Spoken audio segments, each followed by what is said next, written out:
உன் பேரனின் மகன், ஞாபகம் இருக்கா நான் சொன்னது? உன் பேரனின் மகன் வாகனங்கள் இன்றி வறுமையில் தெருவில் நடப்பான். பெரிய சாபம் தானே. எங்க அப்பா சைக்கிள் வச்சிருந்தாருங்க, நான் ஸ்கார்பியோ வச்சிருக்கேன். என் பையனை லாயரா வளர்க்கிறேன். அவன் BMW வாங்குவானா இல்லையா? அவன் BMW வாங்குறானா, அவன் பேரன், அவன் மகன், என் பேரன் லெம்போகினி வாங்குவானா இல்லையா? அப்படிதானங்க வளர்ச்சி போகணும். நான் தான் ஸ்கார்பியோல வந்து நின்னுட்டேனே, அதுக்கப்புறம் வளர்ச்சி தானே. அவர் சொல்றார் இல்லையா, புத்தகம் எனும் ஆதி மரம் எனக்கு ஆதி ரகசியத்தை சொல்லி தருகிறது. ஆதியில் ஒரு ரகசியம் இருக்கிறது.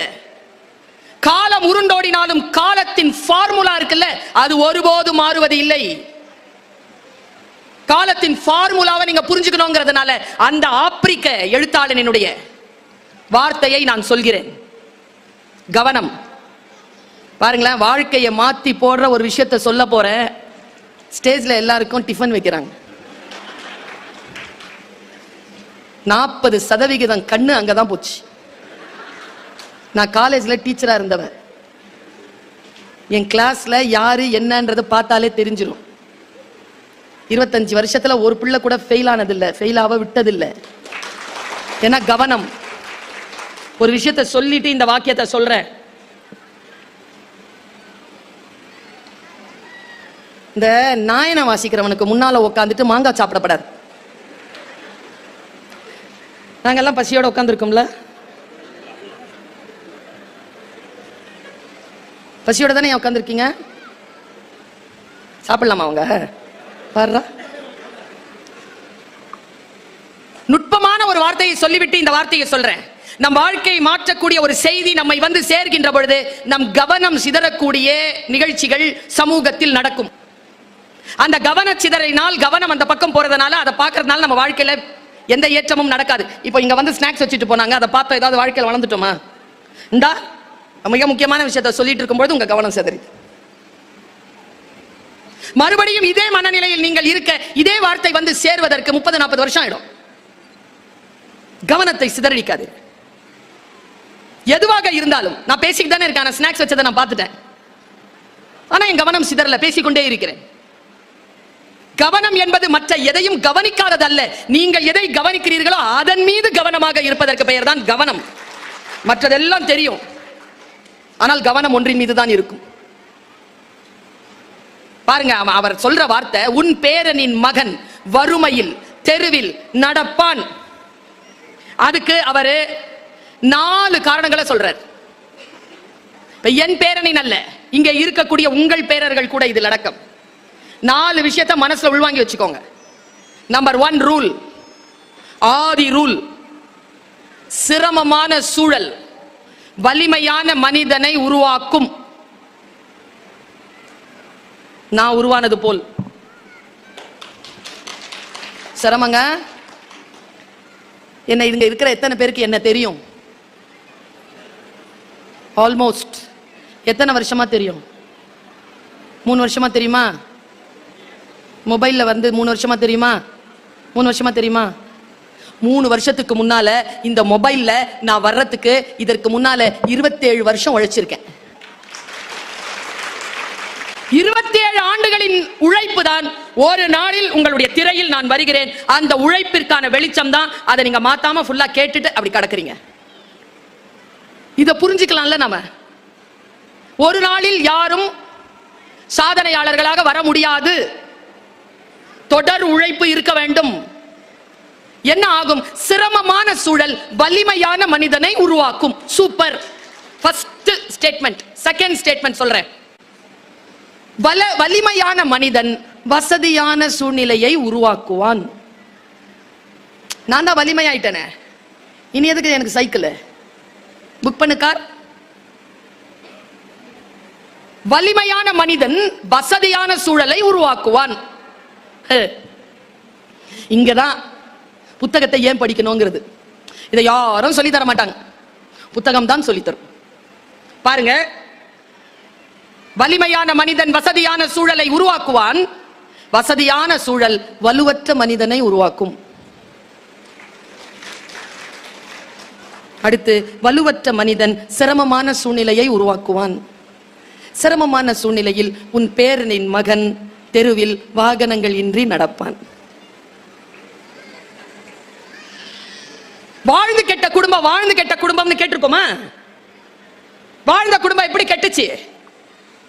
ஆதியில் இருந்த அந்த உழைப்பு, ஆதியில் இருந்த அந்த விருப்பம், ஆதியில் இருந்த அந்த ஆர்வம், ஆதியில் இருந்த அந்த அறிவு, ஆதியில் இருந்த அந்த விழிப்புணர்வு அடுத்தடுத்த காலகட்டங்களில் வசதியான சூழ்நிலைகள் வந்துவிட்டதனால் காணாமல் போய்விட்டால் மீண்டும் சிரமமான சூழ்நிலைக்கு ரவுண்ட் அபவுட் த கிளாக் வந்து சேரும். இது நாம் தலைமுறைக்கு சொல்ல வேண்டாமா? நாம் கற்றுக் கொடுக்க வேண்டாமா? நான் யோசித்து பார்க்கிறேன், நான் பட்ட கஷ்டம் என் பிள்ளை படக்கூடாது. புத்தகம் எனக்கு சொல்லித் தருகிறது, உன் சூழலை கொஞ்சம் குழந்தைகளிடத்தில் வலுப்படுத்து. ரொம்ப இலகுவாலாம் அவங்கள வச்சிருக்காத. ஒரு 1/2 கிலோ வெயிட்டை தூக்கிட்டு ஒரு 2 மாடி ஏற சொல்லுங்களேன் உங்க பிள்ளைய. ஏறிடுச்சுன்னு வச்சுக்கங்க, நீங்கள் பாக்கியசாலிகள். ஏனென்றால் நீங்கள் முதிர முதிர உங்களை இந்த குழந்தை பார்த்துக் கொள்ளும். அது வெயிட்டை தூக்கிட கூடாது. நீங்க தூக்கிட்டு ஏறினீங்கன்னா நீங்கள் முதிர முதிர அந்த குழந்தையை நீங்கள் தான் பார்த்துக் கொள்ள வேண்டும். மிக மிக வலிமையான மனிதர்களை உருவாக்குவதற்கு சில சிரமமான சூழ்நிலைகளை கொடுத்து பழக வேண்டும் என்று சொல்கிறான் அந்த ஆப்பிரிக்க அறிஞன். புத்தகம் என்னை ஆதியினுடைய ரகசியத்திற்கு கொண்டு போய் நிறுத்துகிறது. நான் இப்படி சொல்கிறேன், நம்முடைய காலகட்டத்தில் நாம் எதிர்பார்த்திராத பல விஷயங்கள் நமக்கு இந்த காலகட்டத்தில் கிடைக்கின்றனவா? நான் இன்றைக்கு உங்களுக்கு 5 விதிகளை சொல்லி தருகிறேன். சூட்சமமான விதி அது. நீங்க நினைக்கிறீங்களாப்பா இந்த பிரபஞ்சத்திற்கு ஒரு சக்தி இருக்குன்னு எத்தனை பேர் நம்புறீங்க? கடவுள் நம்பிக்கை இருக்கோ இல்லையோ எனக்கு தெரியல. அபிதா நினைச்சிருக்கலாம். குட்டி புக்கு தான், கவிதை தான் எழுதிட்டாங்க. ரொம்ப ஆழமா நினைச்சு. இன்னைக்கு நான் சொல்லட்டுமா, இந்த புத்தகத்தை விட சிறந்த புத்தகங்கள் இன்னும் வெளியிடப்படாமல், மேடை கிடைக்காமல் தவித்துக் கொண்டிருக்கின்றன வெளியில் வருவதற்கு. ஆனால் இந்த புத்தகம் இன்னைக்கு வெளியில வந்துருச்சு. என்ன காரணம் தெரியுமா? எழுதியவர்களின் என்ன பலம் இருக்கா நம்ம கிட்ட? இந்த முயற்சி இருக்கா? 6 நிமிஷம் பேசிட்டு 1 நிமிஷத்துல நான் பேசி முடிக்கிறேன்னு சொல்லிட்டு முடிக்கும் போதும் சொன்னாங்களே அவங்க. அதை தான் நான் பார்த்துட்டே இருந்தேன். எண்ணம் இருக்குல்ல, எண்ணம் இருக்கு இல்லைங்க. எடுத்த காரியத்தை முடிப்பேன். உன் 5 நிமிடம் என்பது என் வாழ்க்கையில் நான் அடுத்தடுத்த புத்தகங்கள் எழுதுவதற்கு எனக்கு வேண்டும் என்று அபிதா நினைத்தார், வந்தார், எடுத்தார். அடுத்த நிலையிலே அவர் இன்னும் சிறப்பான புத்தகங்களை எடுத்து முன்னால் வைப்பார். இந்த ஆற்றல் நம்மில் எத்தனை பேருக்கு இருக்கு? நான் இப்படி சொல்றேன், இந்த பிரபஞ்ச சக்தி இருக்கிறது ரொம்ப வீரியமானது, ரொம்ப வீரியமானது, சும்மா கிடையாது. புத்தகங்களை வாசிக்கின்ற பொழுது யார் எழுத்தாளர்ங்கிறீங்க நீங்க? எழுத்தாளர்களை இயற்கை தேர்ந்தெடுக்கிறது. இன்றைக்கு இந்த கூட்டத்திற்கு வந்துடவே முடியாதபடிக்கு எனக்கு பணி நெருக்கடி சூழல், வந்துடவே முடியாதபடிக்கு என்னுடைய ஷெட்யூல் கேட்டீங்கன்னா நீங்க என்னப்பா இப்படி அலையிறியப்பான்னு சொல்லுவீங்க. நேற்று சென்னை, அதற்கு முன்னால் கடலூர், அதற்கு முன்னால் மதுரை, அதற்கு முன்னால் திருவனந்தபுரம், அதற்கு முன்னால் பர்மா, எல்லாம் ஒரு வாரத்துல. இந்த வயதில் உங்கள் வீட்டு பெண்களை இந்த அளவிற்கு பயணம் செய்து இங்கே வந்து நின்று இப்படி ஓங்காரமா பேச சொல்லுங்க பாப்போம். நான் பேசுவது என் சக்தி நிலை இல்லை. நான் சொல்லட்டுமா யார் சக்தி நிலைன்னு? நீங்க நம்பினா நம்புங்க. என்னால் நின்று பேசிவிடவே முடியாது. ஓங்காரமாக ஒரு வார்த்தையும் வர முடியாது என்கின்ற சூழ்நிலை இருந்தாலும் இங்கே இந்த அவையில் யாரோ ஒருவர் தீவிரமாக யோசித்திருக்கிறீர்கள். பர்வீன் சுல்தான் வரணும், அவங்க பேசணும், அவங்க பேசுறத நான் உட்கார்ந்து கேட்கணும். முடிஞ்சது. பிரபஞ்சம் குறித்து கொண்டது. என்னை கொண்டு வந்து உங்கள் முன்னால் வீசி இருக்கு. இந்தா போ, பேசு போ. ஆற்றல் தானே நான் தருகிறேன், போ. புதிய புதிய செய்திகளை சொல். நான் ஒரு மிக முக்கியமான வார்த்தையை சொல்லுகிறேன். நான் படித்த புத்தகத்தில் இருந்து சில புத்தகங்களுடைய தலைப்பை நடுங்க வைக்கோங்க. கெவின் மெக்கார்த்தி அப்படிங்கிற ஒருத்தன், அவன் எழுதினாங்க ஒரு புக்கு. எனக்கு தெரிஞ்சு இங்க இருக்கான்னு தெரியல, முடிஞ்ச ஆங்கில புத்தகம் அது, யாரேனும் மொழிபெயர்த்தால் நலம். அவன் எழுதுறாங்க, why good people always have the bad choices. ஏன் நல்லவர்கள் எப்பொழுதும் கெட்டதையே நாடுகிறார்கள். பெண்களுக்கு புரியுதா? ரொம்ப ஜெயிக்கிற பெண்களை பாருங்களேன், மோசமான கூட்டாளி வச்சிருப்பாங்க. புத்தி அப்படி இருக்கும், சூப்பரா இருக்குங்க. ஜெயலலிதா அம்மாவே நான் அதுல சேர்த்துக்குவேன். சூப்பருங்க. அவங்க யார் கூட இருந்தது? யாரை கூட வைத்திருக்க வேண்டும்? நல்லவர்கள், வெற்றியாளர்கள் யாருடன் இருக்க வேண்டும் என்று அந்த புத்தகம் சொல்லுகிறது. 18 எபிசோட் முடிஞ்சா கடந்துருங்க. 33 மாதங்கள் சிறையில் இருந்த ஒருவன் தான் செய்த குற்றத்திற்காக சிறையில் இருந்தான். அவன் எழுதுகிறான் முன்னுரையில், நான் இந்த சிறை தண்டனையை அனுபவித்தது நான் செய்த குற்றத்திற்காக.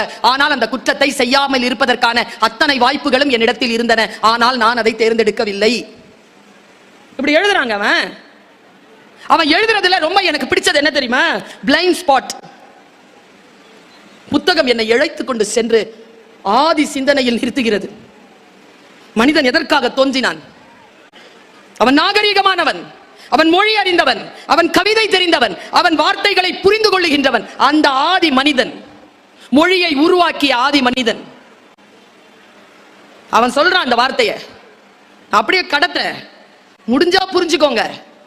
பர்வீன் சுல்தான் வாய்ஸ் என்ன தெரியுமா? சில பேருக்கு இந்த கடுமை பிடிக்காது. ஆனா ஐயா நான் சொல்றேன், என்னுடைய வாய்ஸ் 2 தான். ஒன்னு அம்மா வாய்ஸ், ஒன்னு டீச்சர் வாய்ஸ். ரெண்டும் எதுக்குமே அடங்காது, எதுக்குமே பயப்படாது. அதுக்கு நோக்கம் என்னன்னா, தன் புள்ள நல்லா இருக்கணும், தான் ஸ்கூல் கிளாஸ்ல படிக்கிற பிள்ளைங்க நல்லபடியா பாஸ் பண்ணணும், அவ்வளவுதான்.